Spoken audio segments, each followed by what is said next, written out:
ako doon. Napanood niyo ba? Diba? Pero di naman kayo. Yes, may kung matutulala kayo.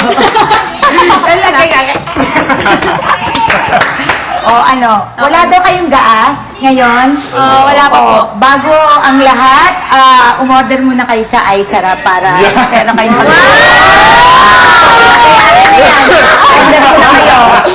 Order muna kayo. Para wala kasi kayong gaas, kaya maganda tong bahay niyo, ha?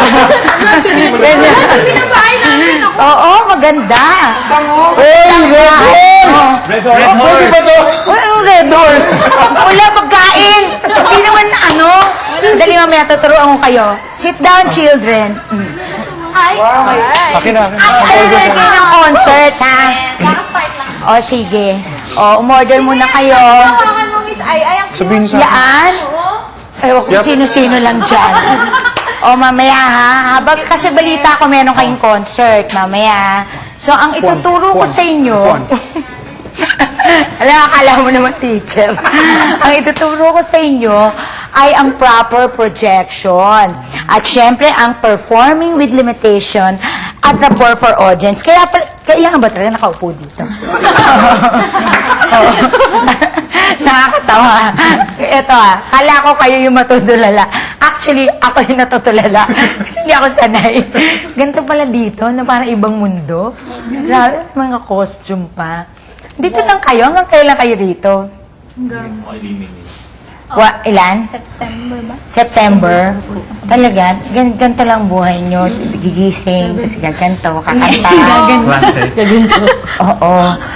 O, syempre, naka-order na ba kayo? Oo. Dapat order kayo. Kumuha kayo ng papel, tsaka ballpen. Ha? Wow, ang sarap. Oo. Kasi mamaya, Ang sarap. oo, pupunta kayo dyan, ha? Tsaka sa lahat ng mga nanonood.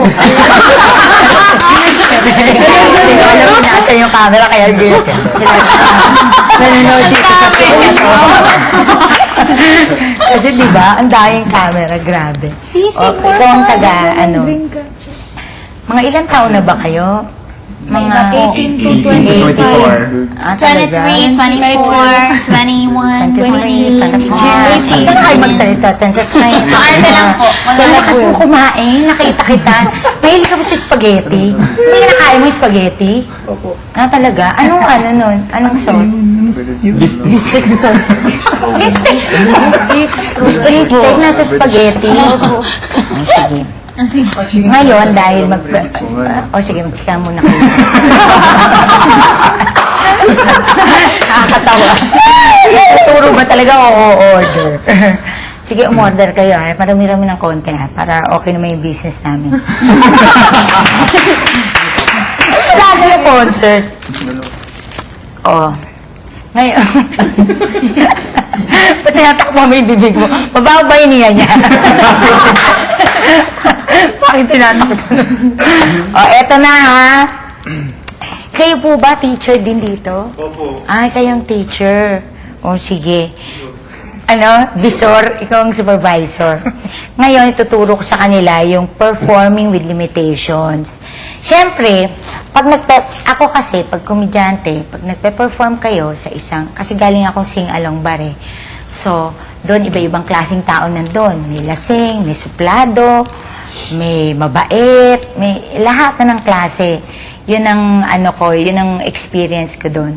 So, makikita nyo sa mga audience natin, lalo na ang Pilipino, kasi ang Pilipino medyo may pagka-supladang audience yan eh. Pero pag nagustuhan ka naman nila, diba?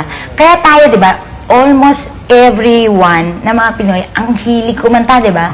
Tsaka tayo yung mga talagang bumibiri, tayo na lang, ganyan. Tapos, hindi ka tulad, diba, pag sa ibang bansa, kunya nagpe-perform sa may iyak-iyak, di ba? Pag nakikita nila si Michael Jackson, di ba? May iyak-iyak. Di ba? Gumaganon sila.